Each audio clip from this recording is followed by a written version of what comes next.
नमस्कार, सुप्रभात, good morning. मी प्राजक्ता तांडेल. सकाळच्या पहिल्या बातमीपत्रामध्ये आपलं सगळ्यांचं स्वागत. बातमीपत्राच्या सुरुवातीला पाहणार आहोत हेडलाईन्स.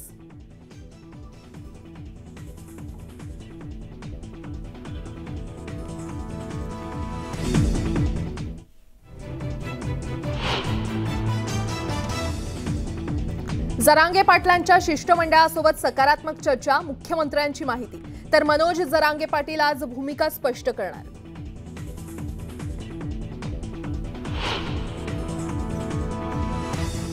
मराठा आणि धनगर आरक्षणाचा प्रश्न मार्गी लावावा, फसवी आश्वासनं देऊ नका. काँग्रेस नेते विश्वजित कदमांचं परखड मत.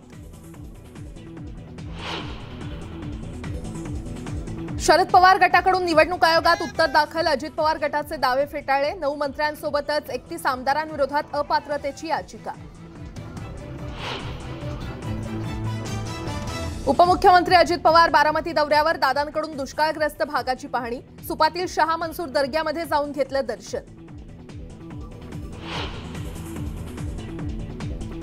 एसटी कर्मचाऱ्यांच्या महागाई भत्त्यात 4% वाढ, भत्ता 34 वरून 38% करण्यास मुख्यमंत्र्यांची मान्यता.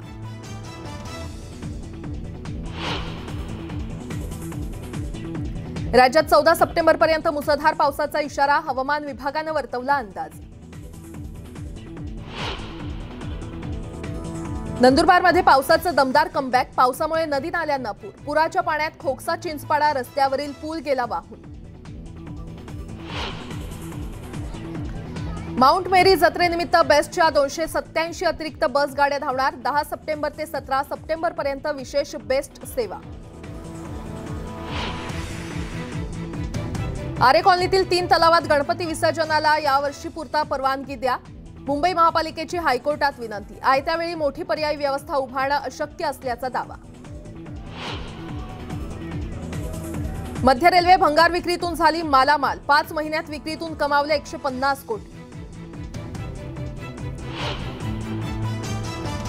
आजपासून 2 दिवस भारतात G20 परिषदेचं आयोजन. बायडन, सुनक यांच्यासह जगभरातील नेत्यांची मांदियाळी.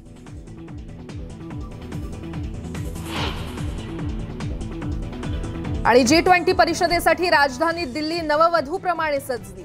ठिकठिकाणी आकर्षक देखावे, तर अनुचित प्रकार टाळण्यासाठी 1.5 लाखांहून अधिक सुरक्षा जवान तैनात.